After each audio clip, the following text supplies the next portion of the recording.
What's up, my dudes? Valkyrja. Today I have changed my mind on a lot of things, and I've been doing a lot of testing, and I've been realizing the way Kafka's team's really going to run is going to be weird. These builds that I've came up with, that I've kind of sat down, really thought about it, and decided these are like how I want to build these characters, they're strange. It's all weird, and it's going to trip you guys out, but it makes sense. This is the notepad I'm going to be following today. This is going to be a longer video because I'm going to be explaining in full detail each character's purpose, why the builds are what they are, and the changes I have made to them. So I am going to be talking about it today, but first I want to show off the relics I have, the ones I hope to get, and then I'm going to explain why. So first off, we have Herta doing her best Kafka cosplay.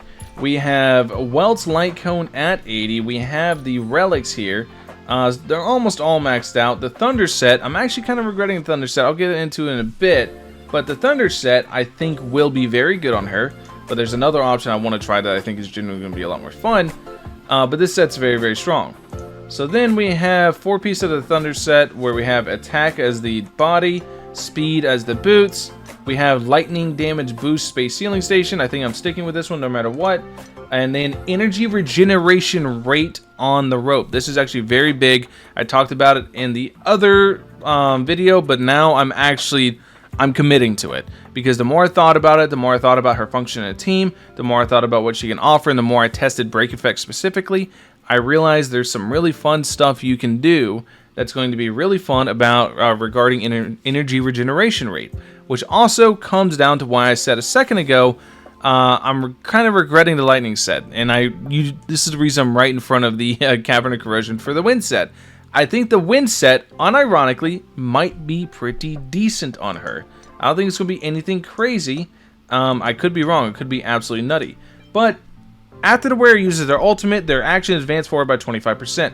This is very, very, very, very, very big, because Kafka advancing her action forward constantly through the energy regeneration rope, because she has multiple avenues to regenerate tons of energy. She's going to be able to ult very, very often, and because of that, she's actually going to be able to make full use of the wind set. She's going to be sacrificing a lot of personal damage, but she's going to be able to make full use of the wind set to apply the DOTs on the enemy very often. She's able to pop them very consistently, and the more turn resets she gets, the more follow-up attacks she can do with your allies, meaning she's able to regenerate more energy because you have the energy regeneration rope. You have the way she functions, where any enemy that is inflicted with shock gets defeated. She regenerates extra resources.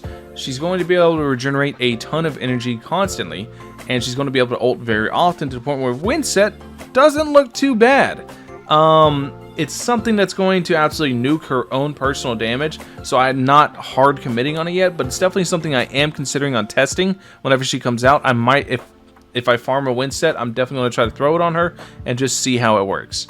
But yeah, Kafka is going to go energy regeneration rate on the rope. This is what I've settled on, because popping ult more often is just good. That's all there is to it.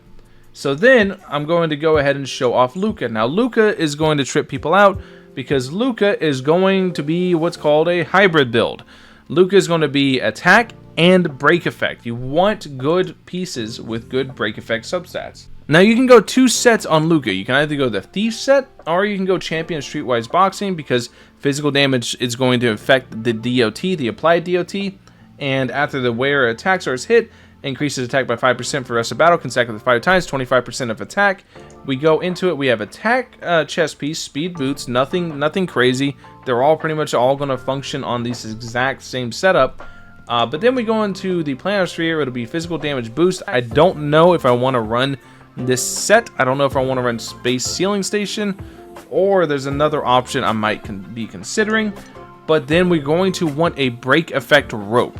Now, the reason being is this gives 40% attack, which 40% attack is roughly I think like 600 or so attack. I don't think it's going to translate into much damage whenever it comes compared to the bleed cap. So instead, the thought process is to get good pieces with lots of break effect substats. Right now I have 47.3, and a rope gives you 67.8% break effect. So you're able to push to over 100% break effect, meaning that you're going to have very big bleeds applied through break, while also being able to apply good bleeds, not crazy bleeds, but good bleeds through the actual attack. So you're able to apply two sources of percent HP DOT that Kafka is going to be able to pop on her ultimate and her skill to be able to get a lot of value out of those two different sources of DOT. Because you got to remember, applied DOT is a DOT applied by the character. A break effect DOT is a completely separate source of DOT that has a completely different formula to it, and that's completely irrelevant to the character's stats outside actual break effect. So theoretically speaking, you can apply two sources of percent HP DOT that are capped out to their respective formulas, but they are percent HP DOTs that can get significantly really high, and then you can pop them both twice in a turn before the enemy even takes an action using Kafka. So you can have some really funny setups. It also helps that Luca has good multi-hits. As for Sampo, there's no changes. I'm going to be honest with you. Sampo's really, his only real build is break effect. I've been testing a bunch of stuff. His actual DOT that he can apply through his talent, the attack scaling on it's so low. This is a level 8 one, and it's still only 40%. It's so low on the attack scaling that it's just not really insane. It's just okay. I don't think it's anything nutty. I think he's much better being built break effect. I've seen much better results than I did whenever I built Sampo with attack and wind damage and all that stuff. I just don't think he's good like that. I think he's much more focused on break effect. You could potentially go a hybrid build on him if you want that much, but I full sent the break effect. He's got 165 right now. I think he's good like that. But then we go into a very fun option with Asta. Now, the reason Asta is really good, and the reason you should consider Asta for a Kafka team, is she's going to allow you to assign this planar sphere, or this set, to Luca and herself. Increases the wearer's break effect by 16% when the wearer's speed reaches 145 or higher. The wearer's break effect increases by an extra 20%, meaning you're getting 36% break effect off this planar set alone. That is massive. You get 36% off this, you get 67.8% off that. That's over 100% break effect with just a planar sphere and the rope, allowing you to make very strong hybrid builds, or very strong break effect focus builds is what you would want to do with Asta. Asta herself on her skill has a very strong multi-hit that can actually absolutely shred toughness bars, so she's able to do good with break effect to the point where she can actually contribute really good damage as well as making your team just go insanely fast through her ultimate. Her ultimate's going to increase the speed of all allies, and it'll be able to pop the banditry of the kingdom, like I said, our kingdom of banditry. I always get them reversed and mixed up. And it's going to enable you to actually get some really strong teams going, because it's going to speed up the whole team. It's going to she's just really good. She's able to apply the DOT. She's able to speed up the team. She's able to do damage. She's able to buff the team with the attack. She's very good. She's a very strong character to consider if you don't want to build Sampo. I think Sampo is probably the most replaceable character on the team. But Asta is definitely someone I'm considering that I definitely do want to build up, but this will be something that happens way after I already have the Kafka team set up, so it's not going to be for a while that I'll be able to test this, but I do believe Asta is going to be a very strong fit into the team as well. So now I'm just going to read from the notepad. This part's going to be kind of boring because there's not going to be anything really going on in the background. I'm just reading from the notepad because this is the way I'm able to condense my thoughts to where I don't misspeak or mess up. So here is the change up on Kafka's team. I'm going to be repeating some of myself of what I said earlier in the video. Like I said, this is going to be a longer video, but I do want to talk about this and how all this stuff functions. So the main focus is to apply strong DOTs through break and regular applied DOT. Applied DOT is a DOT applied by the character, not through break, and pop as much as possible with Kafka's skill and ultimate. Kafka, 4-piece lightning, potentially wind set usable. I've already explained this. Forward action on ult, 2-piece space ceiling station. Attack, speed, lightning damage, energy regen. Focus of build. Kafka has tons of natural energy regeneration through traces and follow-ups that occur often, and make it so she can constantly fill up her ultimate. Her ultimate deals full damage of DOT with A2 trace, meaning she can ult and proc all DOT currently on the target for full value and apply her own shock multiplier.